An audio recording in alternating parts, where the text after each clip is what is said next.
ଆପଣମାନେ ସମସ୍ତେ ଜାଣିଛନ୍ତି ଯେ ଗତ କିଛି ମାସ ଧରିକି ବଙ୍ଗୋପସାଗରରେ ସୃଷ୍ଟି ହୋଇଥିବା ଲଘୁଚାପ ତାହାର ପ୍ରଭାବରେ ସାରା ଓଡ଼ିଶାରେ ବର୍ତ୍ତମାନ ବର୍ଷା ମଧ୍ୟ ଲାଗି ରହିଛି।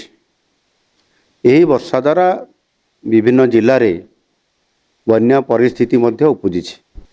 ଗତ ଜୁଲାଇ ମାସରେ ତାର ଶେଷ ଆଡ଼କୁ ଏବଂ ଅଗଷ୍ଟ ମାସର ପ୍ରଥମ ସପ୍ତାହ ଭିତରେ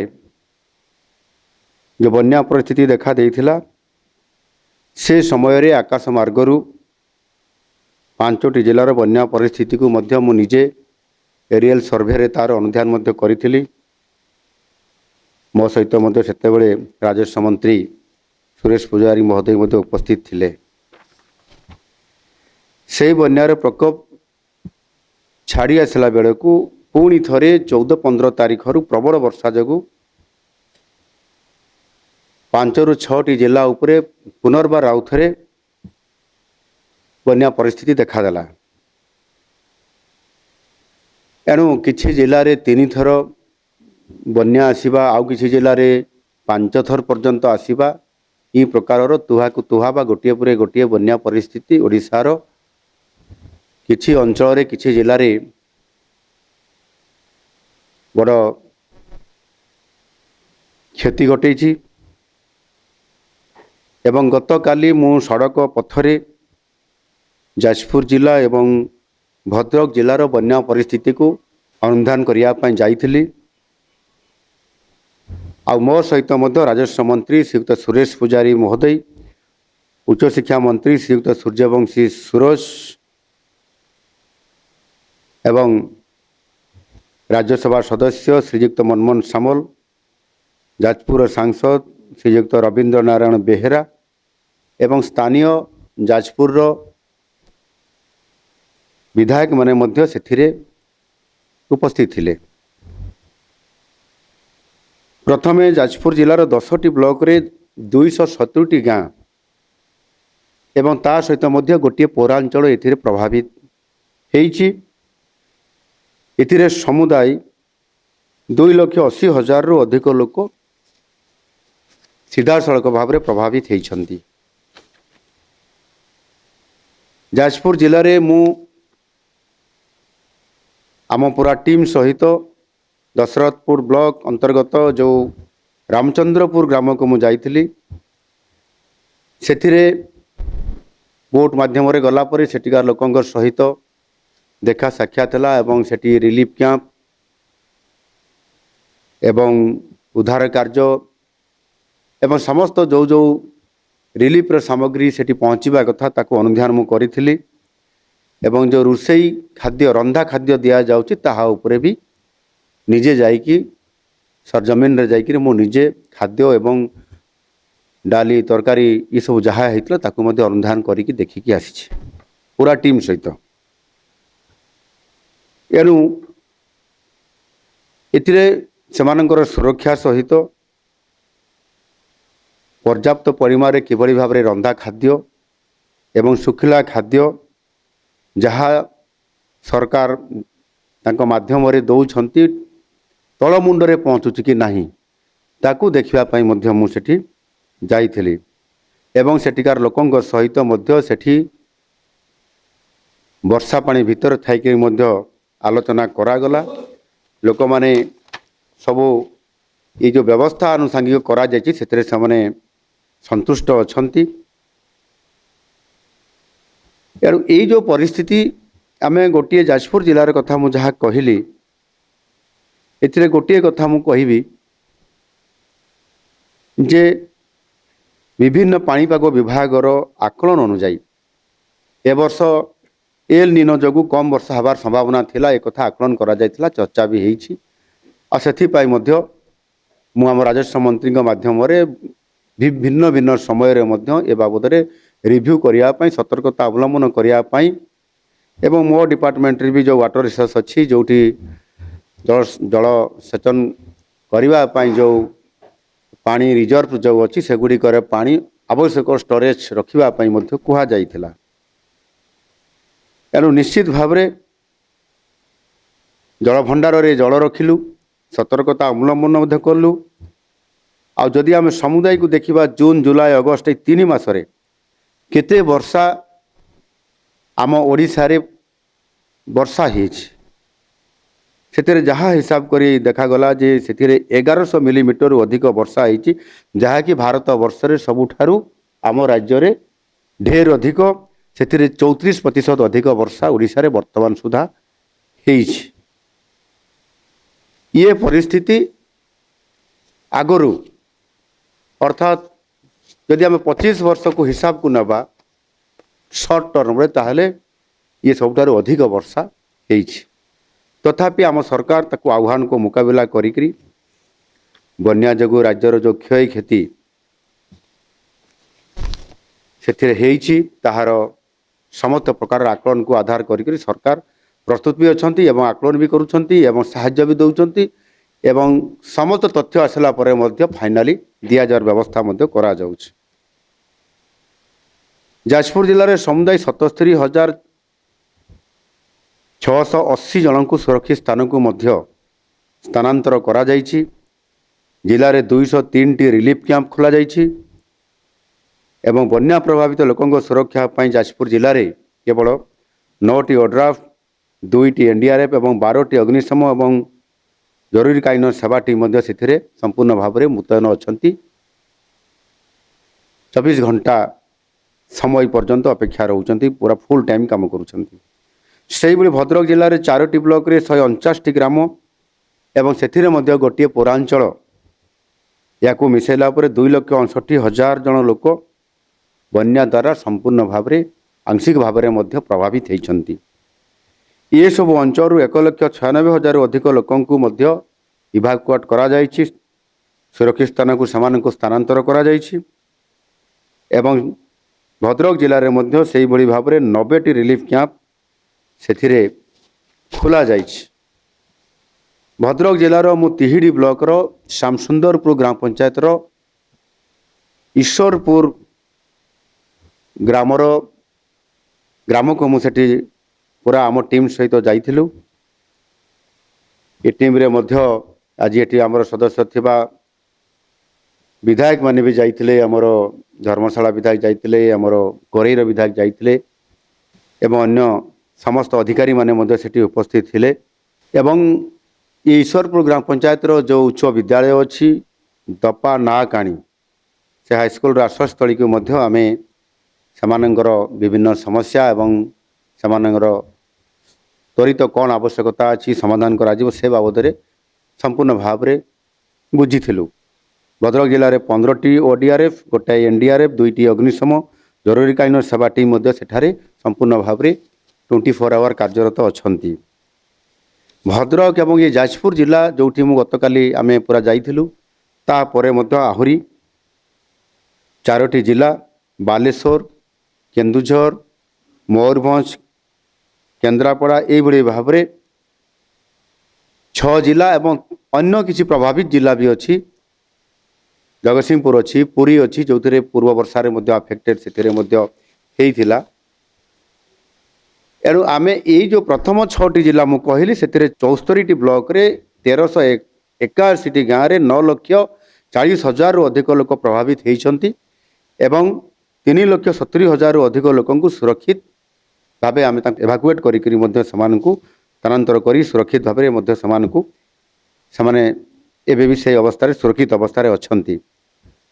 ଏ ସମୁଦାୟକୁ ଯଦି ଦେଖିବା ତାହେଲେ ସମୁଦାୟ 45ଟି ଓଡ୍ରାଫ୍ ଟିମ୍, 8ଟି ଏନ୍ଡିଆର୍ଏଫ୍ ଟିମ୍ ଏବଂ 65ଟି ଅଗ୍ନିସେବା ଦଳ ଏଥିରେ ନିୟୋଜିତ ସେ ଅଞ୍ଚଳରେ ସମ୍ପୂର୍ଣ୍ଣ ଭାବରେ 24 ଘଣ୍ଟିଆ ଡ୍ୟୁଟି ନିର୍ବାହ କରୁଛନ୍ତି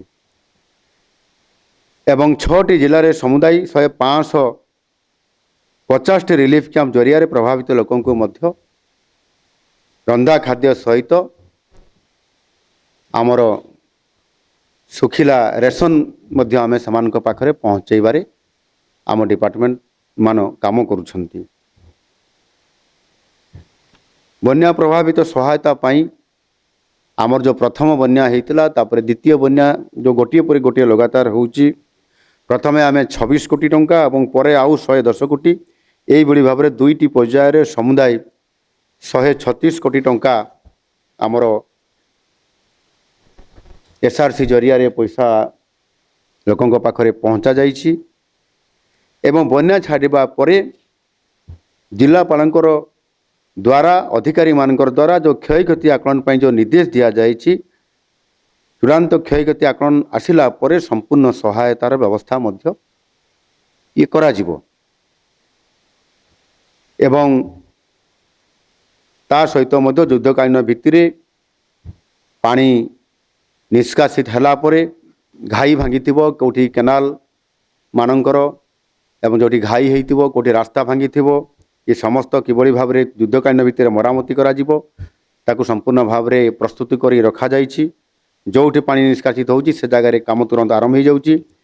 ଏବଂ ତା ସହିତ ମଧ୍ୟ ଜଳବାହିତ ରୋଗ କେମିତି ନ ବ୍ୟାପିବ ସେଥିପାଇଁ ମଧ୍ୟ ସ୍ୱାସ୍ଥ୍ୟ ବିଭାଗକୁ ମଧ୍ୟ ସତର୍କ କରାଯାଇଛି ଏବଂ ସେଠି ତଳ ସ୍ତରରେ ମଧ୍ୟ ଆବଶ୍ୟକୀୟ ସମସ୍ତ ପ୍ରକାରର ବ୍ୟବସ୍ଥା ପ୍ରସ୍ତୁତ କରିକି ରଖାଯାଇଛି। ଏଣୁ ଆମ ସରକାର ହେଉଛନ୍ତି ଲୋକଙ୍କର ସରକାର। ଯେକୌଣସି ବିପର୍ଯ୍ୟୟ ଆସୁନା କାହିଁକି ସରକାର ସବୁବେଳେ ଲୋକଙ୍କର ସାଥିରେ ଅଛନ୍ତି ଏବଂ ସେଥିରେ କୌଣସି ପ୍ରକାରର ଯେଉଁ ପରିସ୍ଥିତି ବି ଆସିବ ତାକୁ ମୁକାବିଲା କରିବାରେ ସରକାର କେତେବେଳେ ବି ପଛକୁ ରହିନାହାନ୍ତି, ସବୁବେଳେ ରହି ଆସିଛନ୍ତି। ଲୋକଙ୍କର ସହିତ ସୁଖ ଦୁଃଖରେ ପ୍ରତି ମୁହୂର୍ତ୍ତରେ ଆମେ ସମସ୍ତେ ଛିଡ଼ା ହେଇଛୁ। ପ୍ରତ୍ୟେକ ବିପର୍ଯ୍ୟୟରେ ଆମର ଗୋଟିଏ ବଡ଼ ଟାର୍ଗେଟ୍ ହେଉଛି ଜିରୋ କାଜୁଆଲିଟି। ଏଣୁ କିଭଳି ଭାବରେ ଏହାକୁ ଆମେ ବଜାଇ ରଖିବୁ ସେ ଅନୁସାରେ ଆମେ କାର୍ଯ୍ୟ କରୁଛୁ। ବର୍ତ୍ତମାନ ସୁଦ୍ଧା ଯାହା ଖବର ଅଛି 100ରୁ ଅଧିକ ଲୋକଙ୍କୁ ମଧ୍ୟ ସାପ କାମୁଡ଼ିଛନ୍ତି, କିନ୍ତୁ ଆମର ପ୍ରସ୍ତୁତି ଥିବା କାରଣରୁ ଜଣେ ବି ବ୍ୟକ୍ତିଙ୍କର ମୃତ୍ୟୁ ହୋଇନାହିଁ ଏପର୍ଯ୍ୟନ୍ତ। ଏଣୁ ସବୁ ଜାଗାରେ ଆମେ ଆବଶ୍ୟକୀୟ ଔଷଧ ଏବଂ ଯେଉଁ ଆମର ସାପ କାମୁଡ଼ା ଇଞ୍ଜେକ୍ସନ୍, ଆଣ୍ଟିଭେନମ୍ ଯେଉଁ ଇଞ୍ଜେକ୍ସନ୍ ତାକୁ ଆମେ ପ୍ରତ୍ୟେକ ତଳ ସ୍ତରକୁ ନେଇଛୁ, ଯାହାଫଳରେ କି ତୁରନ୍ତ ଖବର ଆସିଲା ମାନେ ଏ ଆଣ୍ଟିଭେନମ୍ ଇଞ୍ଜେକ୍ସନ୍ ଦେବା ଦ୍ୱାରା ସେମାନଙ୍କୁ ତାଙ୍କ ଜୀବନ ମଧ୍ୟ ରକ୍ଷା କରାଯାଇ ପାରୁଛି। ଚଳିତ ବନ୍ୟାର ମୁକାବିଲା ପାଇଁ ଆମେ ସ୍ୱତନ୍ତ୍ର ଭାବରେ ସବୁ ସ୍ତରକୁ ବିଚାରକୁ ନେଇ ଆଗରୁ ଏରିଆଲ ସର୍ଭେ ଏବଂ ଅଧିକାରୀମାନଙ୍କର ଦ୍ୱାରା ଏରିଆରେ ସରଜମିନ ତଦନ୍ତ କରିବା, ଆକଳନ କରିବା, ପରବର୍ତ୍ତୀ ପର୍ଯ୍ୟାୟରେ ପୁଣି ବନ୍ୟା ଆସିବା ତାହାର ଆକଳନ କରିବା, ପରବର୍ତ୍ତୀ ବନ୍ୟା ପୁଣି ଆଉ ଥରେ ଏବେ ଆସିଛି ଯେଉଁଟା ଆଉ କିଛି ଜିଲ୍ଲାରେ ତ 5 ଥର ହେଲାଣି। ଇଏ ସମସ୍ତ କଥାକୁ ତର୍ଜମା କଲା ପରେ ଆଜି ମଧ୍ୟ ସମସ୍ତ ବିଭାଗୀୟ ଅଧିକାରୀମାନଙ୍କର ସହିତ ବସି ଆଲୋଚନା କରାଯିବା। ନିଜେ ଚିଫ୍ ସେକ୍ରେଟାରୀ ବି ଉପସ୍ଥିତ ଥିଲେ, ରାଜସ୍ୱ ମନ୍ତ୍ରୀ ଥିଲେ, ଉଚ୍ଚଶିକ୍ଷା ମନ୍ତ୍ରୀ ଥିଲେ, ଆମ ରାଜ୍ୟସଭା ସାଂସଦ ଥିଲେ। ଆମେ ସମସ୍ତେ ବହୁ ସମୟ ଧରିକରି ଅଧିକାରୀମାନଙ୍କ ସହିତ ତର୍ଜମା କଲା ପରେ ଆମେ ସେଥିରେ ଏ ଚଳିତ ବନ୍ୟାର ମୁକାବିଲା କରିବା ପାଇଁ 1000 କୋଟି ଟଙ୍କାର 10 ସୂତ୍ରୀ ସ୍ୱତନ୍ତ୍ର ପ୍ୟାକେଜ ମୁଁ ଆଜି ଘୋଷଣା କରିବା ପାଇଁ ଯାଉଛି। ପ୍ରଥମ, ବନ୍ୟା ପ୍ରଭାବିତ ଚାଷୀମାନଙ୍କୁ କୃଷି ଇନପୁଟ ସବସିଡି ବାବଦକୁ ସରକାରଙ୍କର ପକ୍ଷରୁ ସହାୟତା ପ୍ରଦାନ କରାଯିବ। ଏଥିରେ 33% ଓ ତାଠାରୁ ଅଧିକ ଫସଲ କ୍ଷତି ହୋଇଥିବା କ୍ଷୁଦ୍ର ଏବଂ ନାମମାତ୍ର ଚାଷୀ ତାଙ୍କୁ ପ୍ରଥମରେ ଅଣ ଜଳସେଚିତ ଅଞ୍ଚଳରେ ହେକ୍ଟର ପିଛା 8500 ଟଙ୍କା ପ୍ରଦାନ କରାଯିବ ଏବଂ ଜଳସେଚିତ ଅଞ୍ଚଳରେ ହେକ୍ଟର ପିଛା 17000 ଟଙ୍କା ପ୍ରଦାନ କରାଯିବ ଏବଂ ସମସ୍ତ ପ୍ରକାରର ବାରମାସୀ ଫସଲ ପାଇଁ ବିଭିନ୍ନ ପ୍ରକାର ଯେଉଁ ବାରମାସୀ ଯେଉଁ ବିବିଧ ଫସଲ ଯେଉଁମାନେ କରୁଛନ୍ତି, ପନିପରିବା ହେଉ ଏବଂ ଇତ୍ୟାଦି ଇତ୍ୟାଦି, ଇଏ ସମସ୍ତ ପାଇଁ ମଧ୍ୟ ହେକ୍ଟର ପିଛା 22500 ଟଙ୍କାର କୃଷି ଇନପୁଟ ସବସିଡି ଏଥିରେ ପ୍ରଦାନ କରାଯିବ।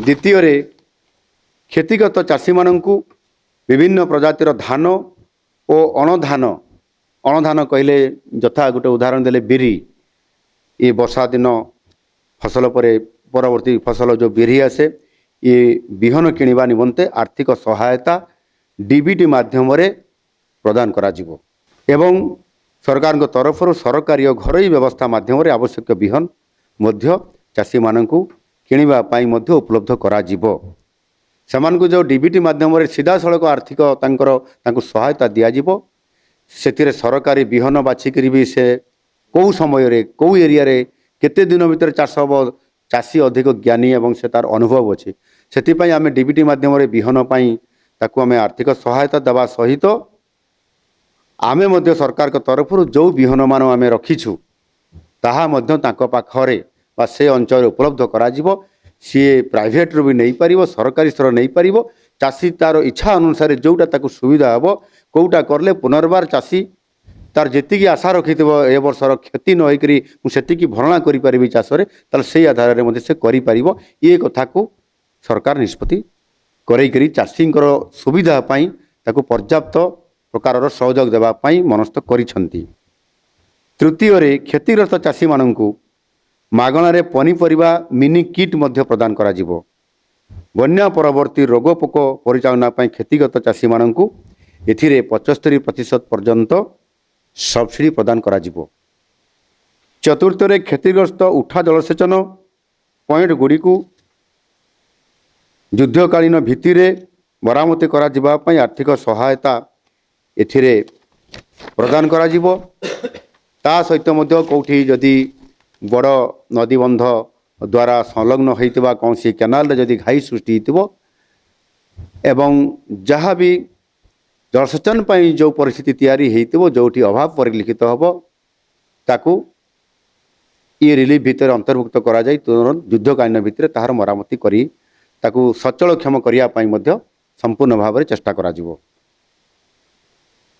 पंचम प्राणी संपद क्षतिर भरणा पई आर्थिक सहायता प्रदान करा जिवो। यह व्यतीत नष्ट हो जाइथिबा डंगा जालो पोखरी इत्यादि पाई मध्य आर्थिक सहायता प्रदान करा जिवो। इच्छुक चाषींकर स्वल्प म्यादी खरीफ कृषि ऋण को मध्यम अवधि कृषि ऋण रे ये परिणत करा जिवो।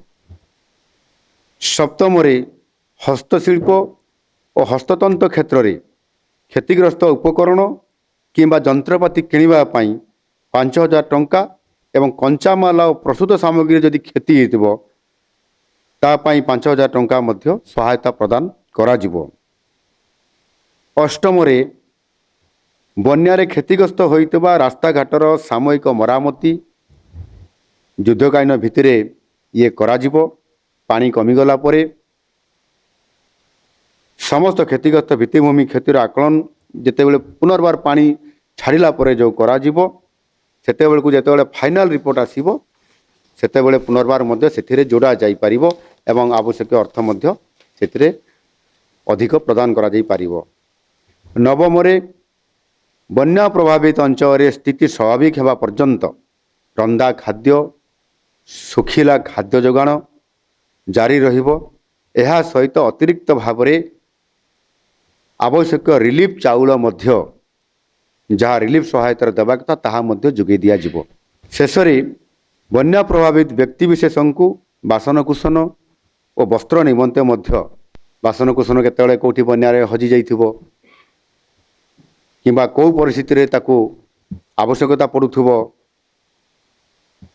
सेतिपाई विशेष सहायता एवं आपंकर वस्त्र मध्य जेटा आवश्यकता अच्छी अनेक गरीब परिवार रे ताहा मध्य ताहार अर्थ प्रदान सेमानक पाखकू तांको परिवार को पहुँचे दिया जिवो।